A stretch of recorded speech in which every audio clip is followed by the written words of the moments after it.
meditar na palavra de Deus, começar com um texto em Lamentações, capítulo 3, Lamentações de Jeremias,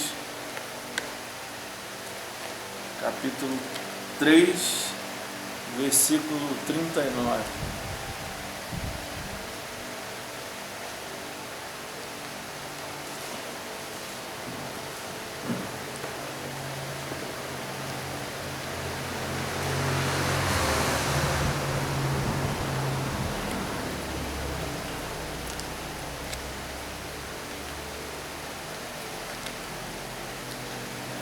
Então diz assim, Lamentações,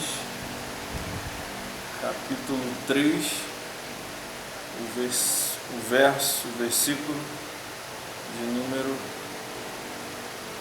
39.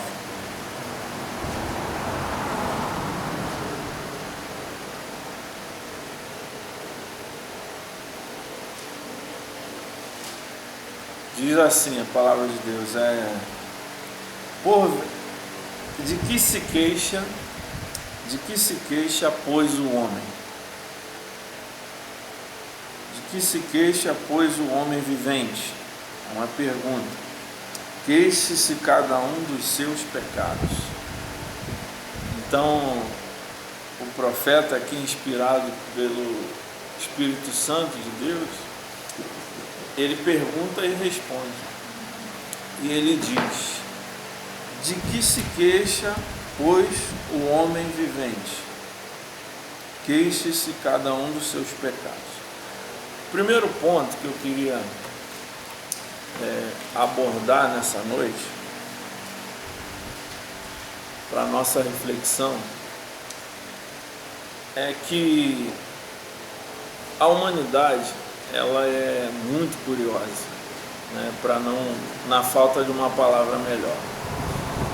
Por quê? Porque os homens, o ser humano, ele está a todo instante tentando negar a existência de Deus, tentando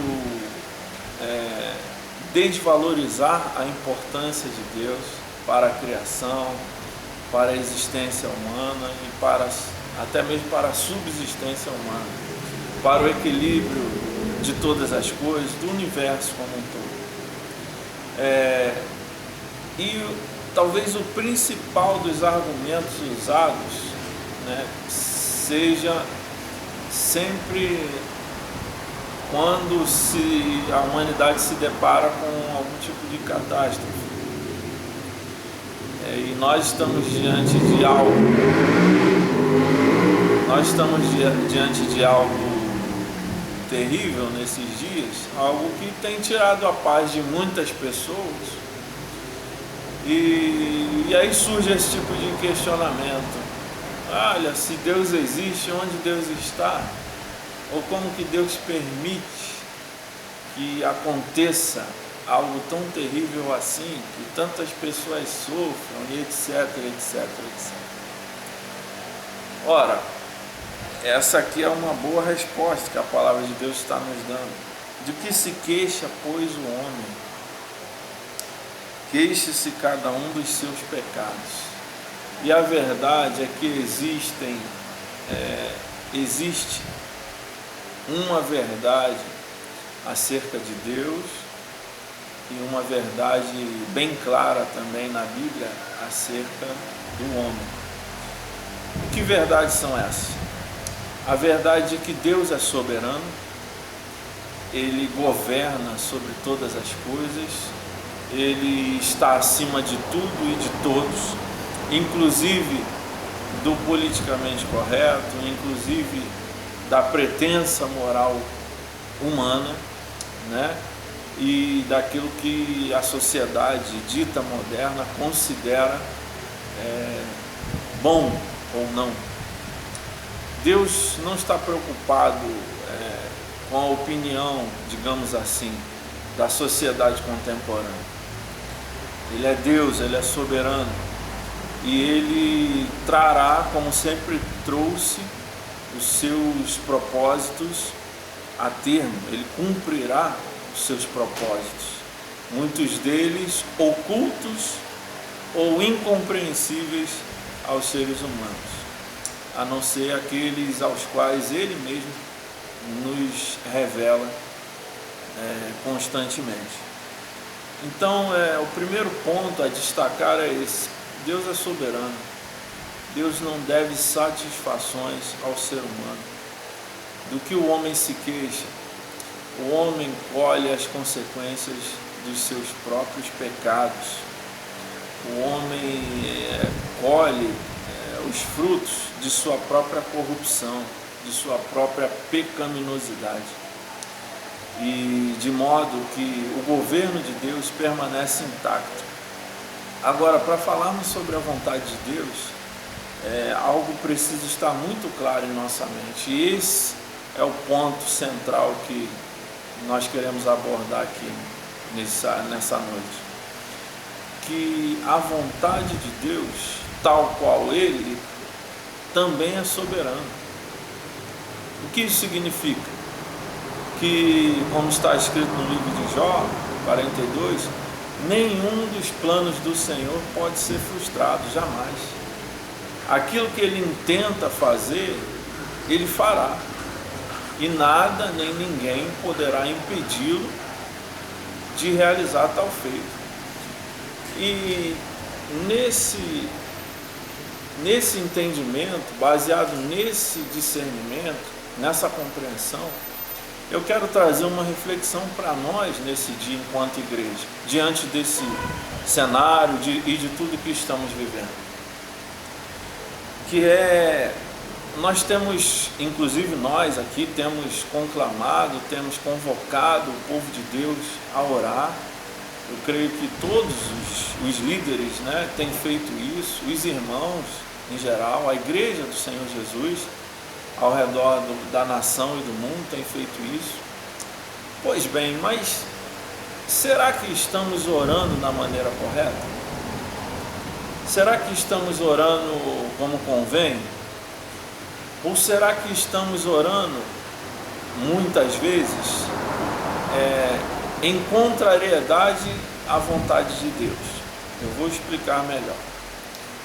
Nós já dissemos aqui, já demonstramos aqui, que essa peste que assola o mundo e as nações nesse momento, ela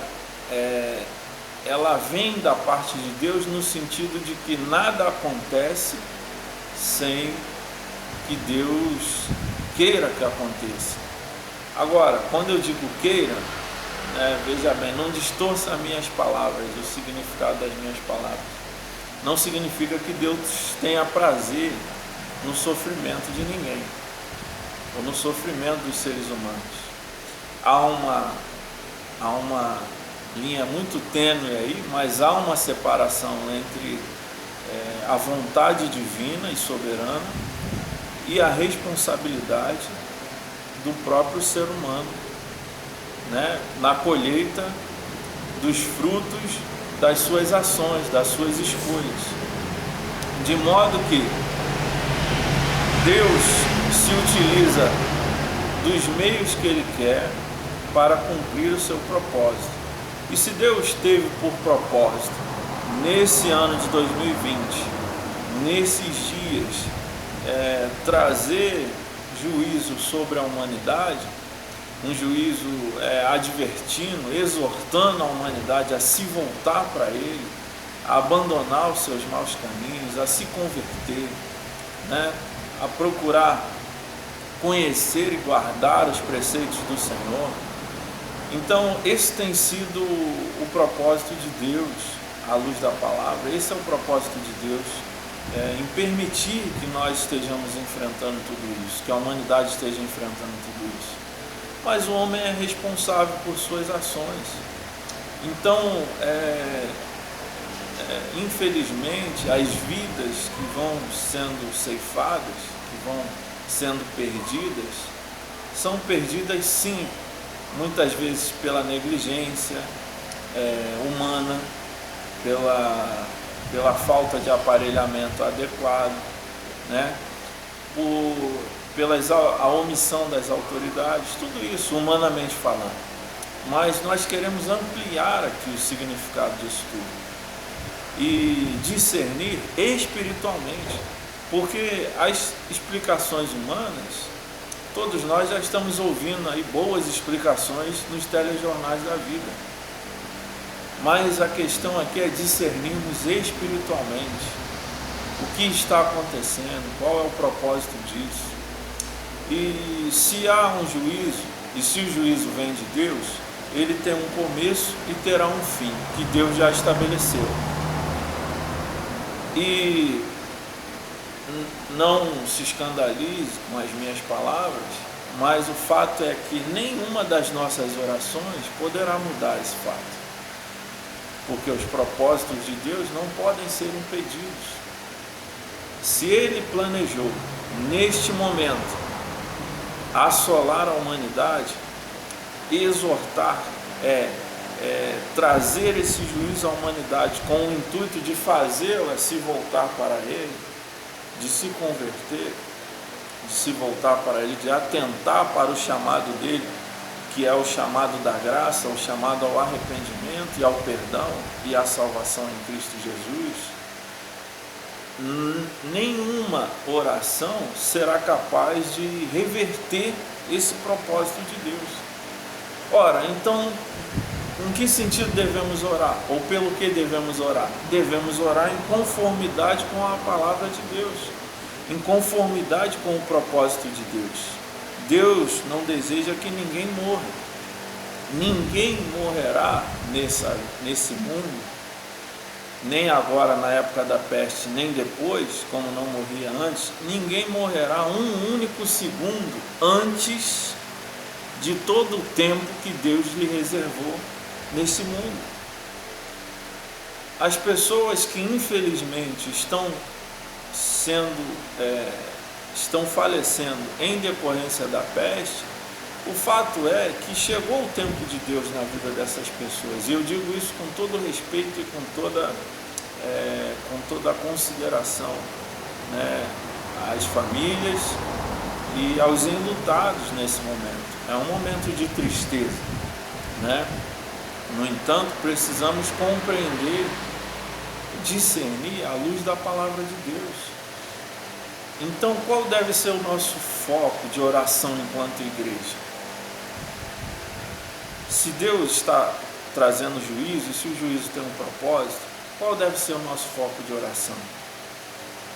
Nosso foco de oração deve ser para que o Senhor cumpra a sua vontade e nós possamos fazer a nossa parte, aquilo que Deus espera de nós. E o que Deus espera de nós? Que sejamos um instrumento ao qual Ele possa usar para anunciar e discernir e transmitir, digamos assim, ou interpretar a mensagem que talvez o mundo não entenda. Então, a igreja, ela é uma espécie de intérprete da palavra de Deus nesse aspecto. Nós precisamos ter o discernimento espiritual, fazer a leitura do que está ocorrendo espiritualmente falando e anunciar isso. Para quê? Para que a reação que Deus espera, né, da humanidade, o maior número de pessoas, nós sabemos que o ser humano ele é dotado da livre escolha, do livre-arbítrio, então cada um faz suas escolhas e por isso cada um morre por suas próprias escolhas, ou vive, é isso que a palavra nos ensina, mas para que o maior número de pessoas tome conhecimento e se volte para o Senhor, enquanto é tempo, enquanto Ele ainda está dando ocasião e oportunidade. E aí, nesse sentido, eu quero citar mais um texto, Tiago capítulo 4,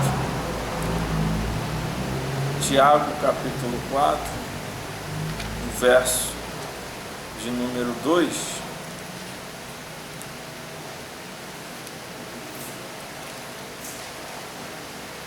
demonstrando que muitas vezes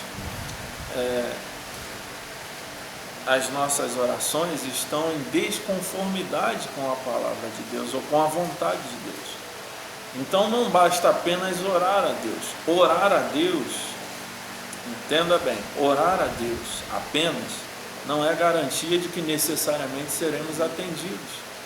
Precisamos orar ou aprender a orar em conformidade com a palavra de Deus. É o exemplo que o nosso Senhor Jesus Cristo nos deu no jardim de Getsêmani. Então, em Tiago, capítulo 4, versículo 2, a palavra, ela diz, versículo 3, perdão, a palavra de Deus diz: pedis e não recebeis, porque pedis mal, para o gastardes em vossos deleites. E aqui o gastardes em vossos deleites não se aplica apenas à questão material, né, por assim dizer, mas o nosso deleite pode muitas vezes ser a nossa vanglória. Muitas vezes nós oramos uma suposição e estamos orando pela cura, estamos orando pelo livramento da peste. Ora, mas se sobrevier um mal à humanidade e não houver nenhum tipo de ensinamento ou de aprendizado através disso, e simplesmente vier o livramento, ora, por qual motivo as pessoas se voltariam para o Senhor?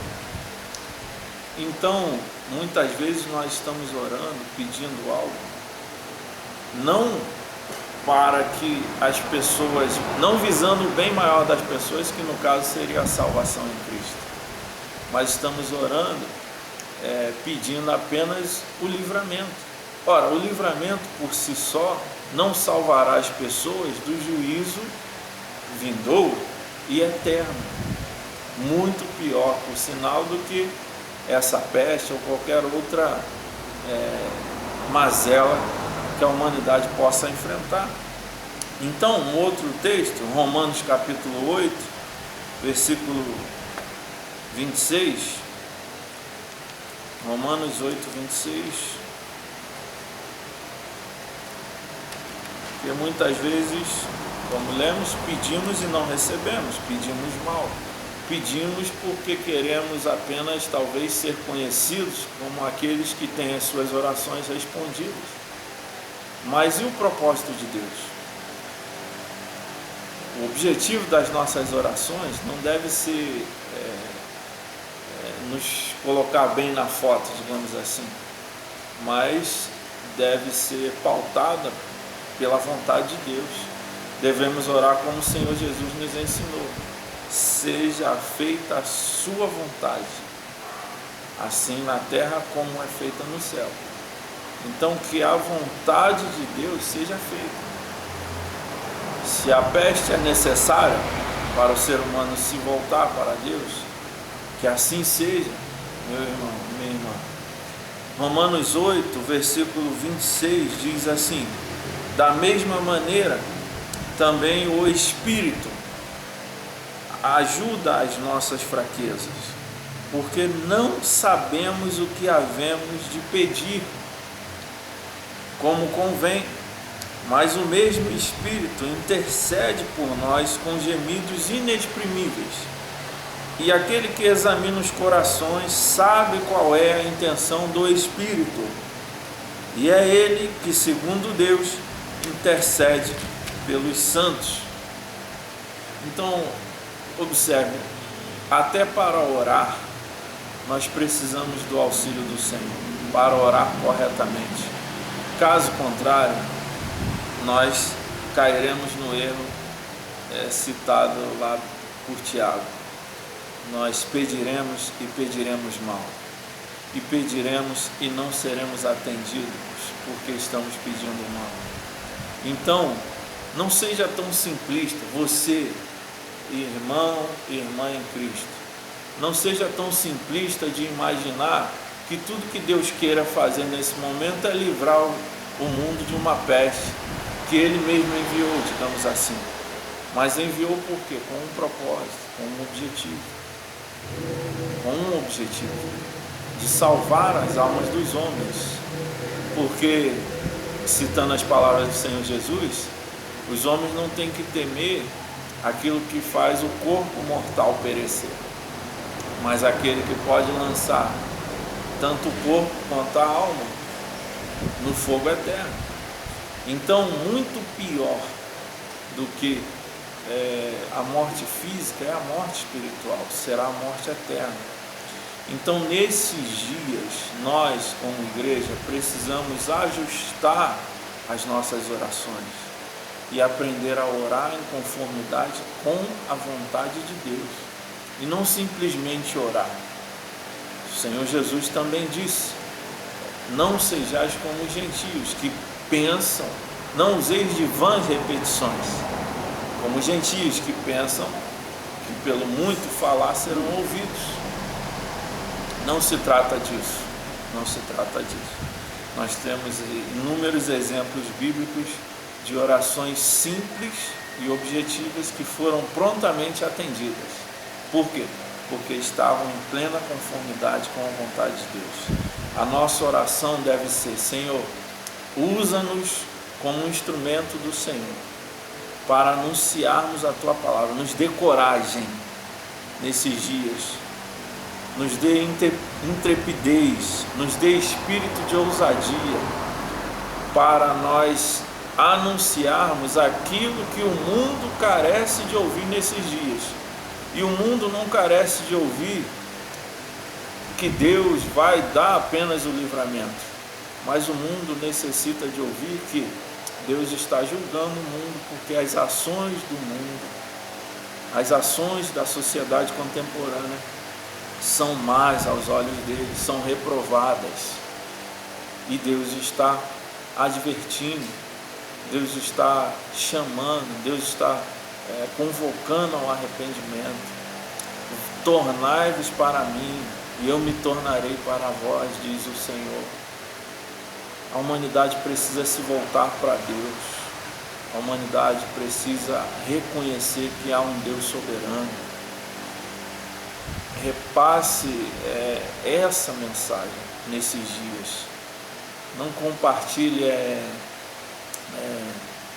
o caos, não compartilhe o pânico, não compartilhe o medo, não compartilhe palavras infrutíferas, mas compartilhe as palavras de vida, palavras de espírito e vida, pelas quais o homem viverá, como nos ensina o Senhor Jesus. Então, meus amados, faça a sua parte, faça a sua parte. Nós vivemos num tempo onde, para pregar ou para anunciar algo da parte de Deus, muitas vezes só precisamos de um dedo e de um toque na tela de um aparelho, e conseguimos com isso enviar uma mensagem completa, para as pessoas que necessitam ainda de se encontrarem com o Senhor. Então, que nós possamos orar sim, orar muito, clamar, interceder incansavelmente, mas orar em conformidade com a vontade de Deus. Não peça livramento pelo livramento apenas. Não estou dizendo que não possamos orar pelo livramento, até devemos, mas que haja propósito nesse livramento. Não um livramento sem propósito, onde as pessoas serão livradas da peste física e morrerão e irão para a perdição eterna. Então, é necessário que nós toquemos as trombetas, que nós anunciemos a palavra de Deus, anunciemos o juízo e o reino vindouro, anunciemos que o rei está voltando, anunciemos que a vinda dele se aproxima e que o tempo está chegando, e que, de modo que o homem não sabe, nenhum de nós sabe o que o amanhã nos reserva, a não ser, obviamente, a nossa esperança no Senhor e na ressurreição dos mortos. Amém? Eu espero que os irmãos possam refletir, meditar nessa palavra e ser edificados, e medite, ore, e aí ajuste as suas orações, ajuste. Então, ao invés de apenas orar por orar, Orem, mas orem em concordância, orem alinhado, ore de acordo, pautado pelo propósito e pela vontade de Deus. Amém? Que o Senhor nos abençoe a todos. Eu quero orar nesse momento e encerrar esse momento em nome de Jesus. Senhor, meu Deus e meu Pai, nessa hora, Senhor, nós entregamos, Senhor, as nossas vidas em Tuas mãos, entregamos a nossa nação nas Tuas mãos, entregamos, ó Deus, o mundo nas Tuas mãos. Ó Pai, pedimos ao Senhor que nos dê discernimento, que nos dê, ó Pai, um espírito submisso à Tua vontade, um espírito, ó Pai, que se submete mesmo quando não entende, e muitas vezes até humanamente possamos discordar, ó Pai, mas que ainda assim nós possamos nos submeter à Tua vontade, que a Tua vontade é a única que é boa, perfeita e agradável. O Senhor tem um propósito em todas as coisas. Nós não compreendemos muitas vezes os Teus desígnios, o Teu objetivo maior, mas nós sabemos, e isso afirmamos porque temos experimentado isso, que o Senhor ama a humanidade, o Senhor ama todos os homens, e por isso o Senhor enviou o Teu Filho para morrer em favor dos homens, em favor, ó Deus, carregando, levando sobre si os pecados de todos os homens de todas as eras, ó Pai, de modo que por nenhum outro meio é possível o homem ser salvo, se não for por meio do nosso Salvador Jesus Cristo. Ó Deus, e esta é a mensagem que o mundo carece nesse tempo. Arrependa-se dos seus pecados e reconheça, receba o Senhor Jesus como seu Salvador. Esta é a mensagem que nós precisamos pregar. Essa é a oração que nós precisamos essencialmente fazer, ó Deus, porque certamente, como diz a Tua palavra, se o meu povo se humilhar e orar e se converter dos seus maus caminhos, eu ouvirei dos céus, perdoarei os seus pecados e sararei a sua terra. O Senhor, a Tua mão, Senhor, não está encolhida para que não possa salvar. Teu ouvido não está agravado que não possa ouvir.